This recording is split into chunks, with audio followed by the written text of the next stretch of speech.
برات شرمن. در حالی که مردم ایران شجاعانه به مبارزه برای آزادی ادامه می‌دهند، مردم آمریکا و کنگره باید حامی آنها باشند. ما با هم برای جایگزینی این رژیم وحشی کار کرده ایم.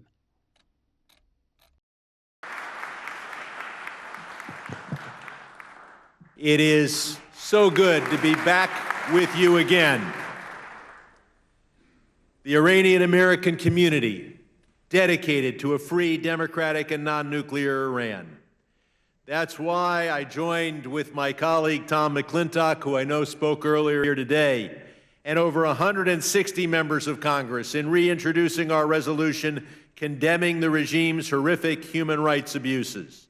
As the chief Democratic sponsor of House Resolution 100, I'm pleased that it expresses our support for the Iranian people's desire for a democratic, secular, and non-nuclear Republic of Iran, and condemns the violations of human rights and the state-sponsored terrorism of the Iranian regime.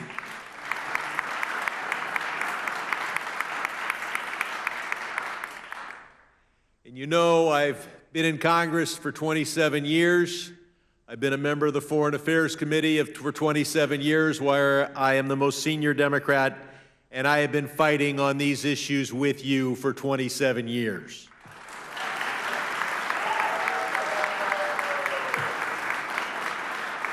I join you today as the Iranian people suffer from an illegitimate regime. We saw the brutal murder of Mahsa Amini, as well as the murder of those who protested her murder, including not only teenagers, but even children. Tens of thousands have been arrested. Some have been sentenced to death. The regime's legacy of murdering dissidents is nothing new. We saw it when they took power. We saw it in 1988. We see it today. Beyond clamping down on women's hair coverings and clothing, the regime is continuing to trample free speech. But the regime's violence will not undermine the resolve of the Iranian people to continue demanding their freedom and basic human dignity.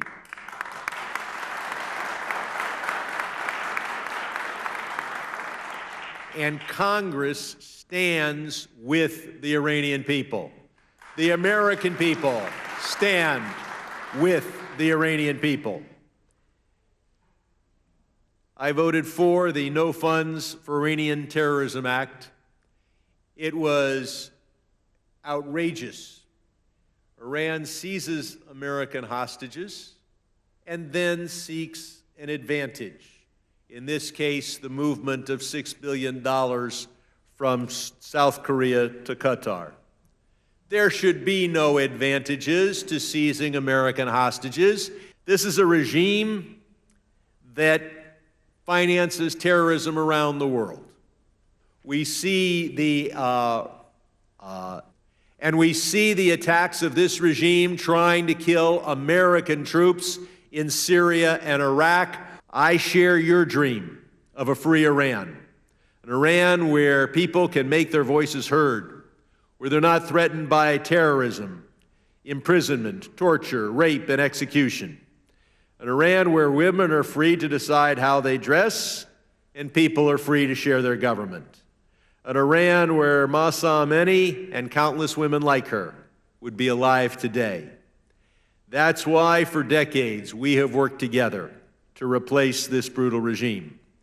As the Iranian people continue to courageously fight for freedom, the American people need to be there.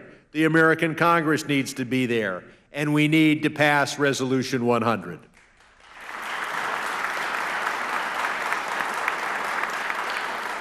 I will continue to work with you until we achieve democracy and freedom for the Iranian people. I'm Congressman Brad Sherman. Thank you very much.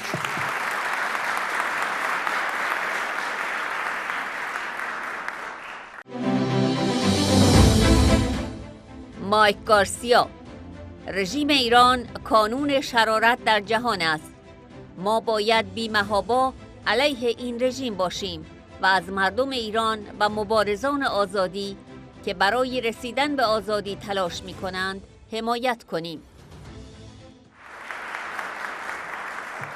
Well, I want to thank everyone for coming. I'll be brief, but I want to be true to this one. I want to not be tepid on this issue. I don't have prepared remarks, but I do think it's important that we recognize that evil does exist. And if you ask me to put a pin on the globe on where the epicenter of evil is, it's the Iranian regime that is suppressing its people right now.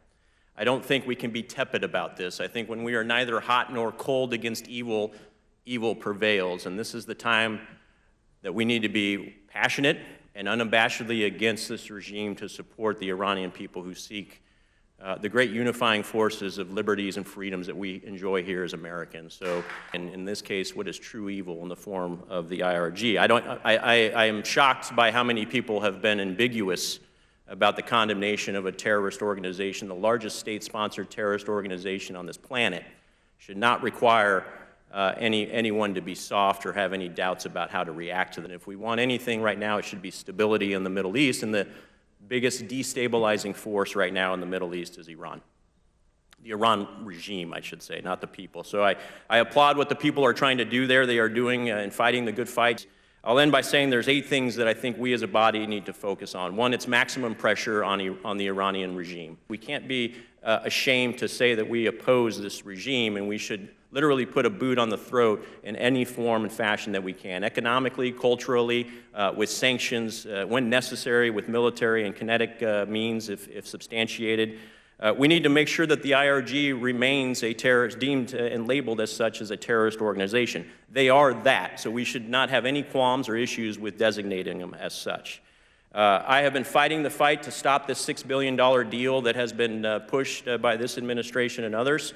I have made the analogy that while the regime says this $6 billion may be used for humanitarian purposes, that's like a junkie asking you for $20 and you saying you have to use this $20 for food. He's going to promise you that, he's going to make you feel good about it, and as soon as you give him that money, he will go buy drugs and he will do something to hurt either himself or the people around him with that money. This is the same thing. Iran may say they're going to buy humanitarian goods and inventory with this $6 billion, but even if we allow that to be liquidated, it's freeing up cash for them to spend on either their nuclear ambitions or funding organizations like Hamas. We need to make sure that there is no joint comprehensive POA moving forward, no Iran nuclear deal. We need to do everything we can to make sure that they're not developing nuclear weapons. The joint comprehensive plan of action was none of those words. It wasn't joint, it wasn't comprehensive, and it wasn't a true plan of action. It was an enabler for the nascent nuclear program that we see now going parabolic. We need to do everything to stop that. We need to stop buying oil from them. We need to stop funding them. And we need to be publicly supporting the freedom fighters who are trying to do the right thing and establish a nation there.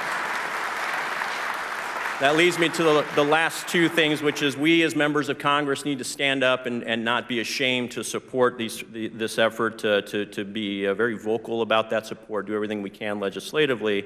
And I'll end by saying, God bless you all, guys. Thank you for everything that you do. There's a lot going on in the world right now. We have a blizzard of crises around the planet right now, but for me, this is, like I said, the epicenter of evil in the form of this regime and the IRG. So you've got my commitment. We'll do everything we can, and we'll shape minds and folks here on the legislative body. Thank you.